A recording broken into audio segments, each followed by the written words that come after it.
Okay, friend, in the past 7 months that I've had this YouTube channel, I have probably talked about LLCs versus S-Corps countless times. I couldn't even count. So today we're going to break down exactly what is an LLC, what is an S-Corp, what are the differences, and what does it require of you as a business owner. Let's jump right in. Cue that intro music.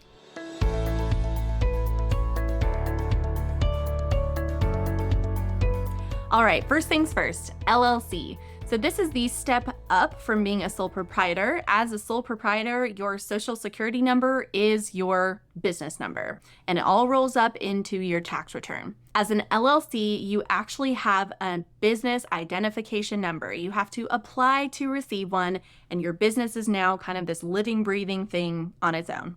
It still rolls up into your personal tax return on a Schedule C with the business revenue and business expenses and other business deductible expenses that go on your tax return. To pay yourself from an LLC, you really are taking what's called owner's draws. This is really just transferring money from your business bank account to your personal bank account. It's kind of like taking money out of the cash drawer. If you're the owner, that's your money and you are paying yourself. Owner's draws will never show up on your profit and loss report as an expense. They truly are a reduction in equity. You are pulling money out of your business, so it is going to show up on your balance sheet due to the wonderful accounting rules and how you have to categorize things. As an LLC, you are required to make quarterly estimated tax payments. So throughout the year, you want to kind of estimate how much you think that you're going to owe in taxes and make little chips away at it throughout the year so that you don't owe as much when it comes tax time. The best way to calculate what you owe for those quarterly estimated tax payments is, drumroll please, work with a CPA. A CPA is not only going to look at your business books, but they are going to also look at your partner's pay stub. If you have a partner, they're going to look at their income as well. They're also going to look at if you bought a house or sold your house or had a baby or moved across the country and so many other things that affect your tax return besides just your bookkeeping. So work with your CPA so they can look at everything that's going on and give you an accurate projection of what you should be paying for your quarterly estimated tax payments. Quarterly estimated tax payments are treated the exact same as an owner's draw. They are a reduction in equity since they are not a business expense. They will never show up on your profit and loss and are a reduction in equity. And I think I already said this, but all of your business numbers will be on your personal tax return on the Schedule C. All right, if you have any other questions about LLCs, drop them in the comment. But that is the overall very high level zoomed out version of what an LLC is. Now let's talk about an LLC electing to file as an S-Corp. Basically, that means that you as the owner are now an employee of the business and you need to start paying yourself a regular salary. Whether that salary is every other week or just once a month, you have to be paying yourself a salary from the business as a direct deposit into your personal bank account. This is now from the EIN, the business itself, the living, breathing thing, to you as a person. This salary is categorized as wages and salaries on your profit and loss. It actually is an expense. Then what happens, and we all know this if we've been a W-2 employee before, you have your gross wages, a portion of that is held and then sent to the government as payroll taxes on your behalf throughout the year. The awesome part about being an S-Corp is that your business actually burdens a portion of those payroll taxes now. So instead of you just making quarterly estimated tax payments throughout the year, your business is actually expensing and burdening part of those payroll taxes. This is where it actually is a huge benefit to switch from an LLC to an S-Corp.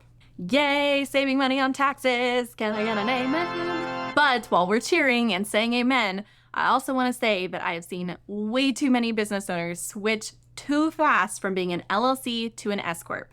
I can already think of a handful of clients that I have personally worked with that moved from an LLC to an S-Corp and then realized that they don't have enough recurring cash flow to be able to pay themselves a regular salary.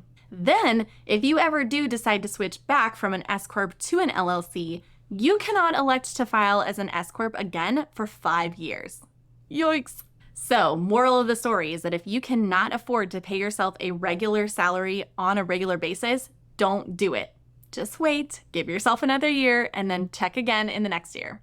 A rule of thumb that I've heard, and this is not professional tax advice because I am not a certified public accountant, But a rule of thumb that I've heard is about 50,000 in profit on a yearly basis is a pretty good starting point to know that you're ready to switch to an S-Corp. And when I say 50,000 in profit, that is a number of a reasonable salary of someone who would be a W-2 employee. A reasonable salary for you might actually be 80,000 or 100,000, or it might just be 30,000. It just needs to be a reasonable compensation for you in your role of the business. And when I say reasonable compensation, that is actually a textbook word. A CPA can help you determine your reasonable compensation as determined by the IRS, the rules of the industry. What is that reasonable compensation? They will do a whole analysis for you and help you determine what that number should be that you're paying yourself for your salary throughout the year. Fascinating. I love this stuff. I'm nerding out. I also feel like I need to mention, I have seen so many scammy targeted ads of CPAs who are helping people switch from an LLC to an S-Corp because it can save you thousands of dollars per year. And yes, it can when you are ready, when your business is set up for success. But don't fall into that if you've seen those scammy targeted ads. Be cautious, ask really good questions, and if you just don't feel comfortable with a CPA, hang up the phone and you do not have to talk to them again. Or reach out to me. I have a whole list of CPAs that I highly recommend and love working with. But remember, it is totally okay to stick to being an LLC, taking owner's draws, using Profit First and Relay Bank to save properly for taxes throughout the year.